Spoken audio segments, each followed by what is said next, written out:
How are the three articles we read different from each other in tone and purpose? Find a quote from each article to support your thinking.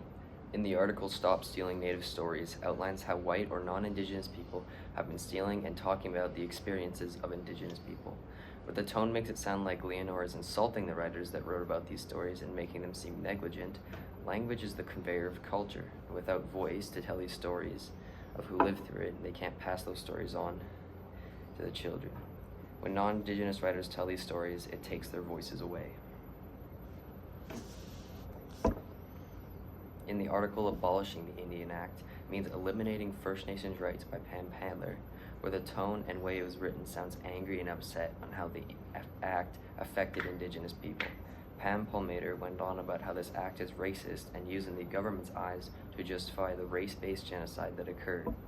She talks about the statements made by the leaders of the political parties to address the problem, but finds no relief in the matter. None of the platforms make tackling race-based genocide against Indigenous people an urgent priority, where she also mentions that discussions is still only about the Indian Act and not the larger problem. While in the article, what we mean when we say Indigenous land is unceded, the tone is more mellow, and instead of feeling anger, it feels more like Emma McIntosh made it sound like she was educating the reader.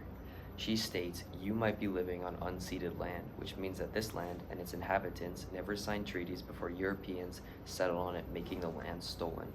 The land was never signed over, and such the government has no authority or obligation to the land." In the article, a natural gas line was being built and would have gone through the land of the Wet'suwet'en people, in which they clearly demonstrated their reluctancy for it to be in their land.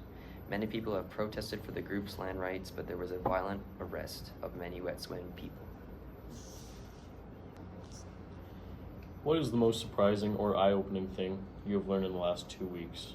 The most surprising thing I have learned over the last 2 weeks is that they make movies and writing materials based on the Indigenous people, but they don't take any inspiration from their actual minds.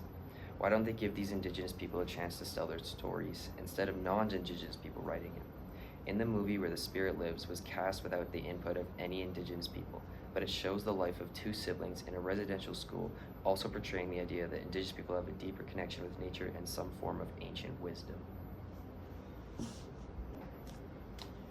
Why has perspective been important to consider when reading and discussing our topics to the last 2 weeks? Perspective is super important because if all your life you have heard that these Indians are savage, brutal, and uncivilized, your view of them would be that way.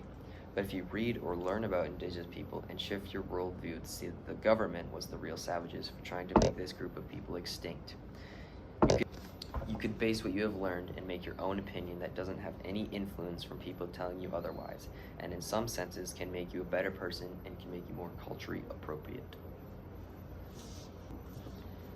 What are 3 questions that have arisen to you based on the reading material that we've discussed? One question I have is, why did the Canadian government try so hard to wipe out Indigenous people and go through this effort but not try to peacefully resolve the matter?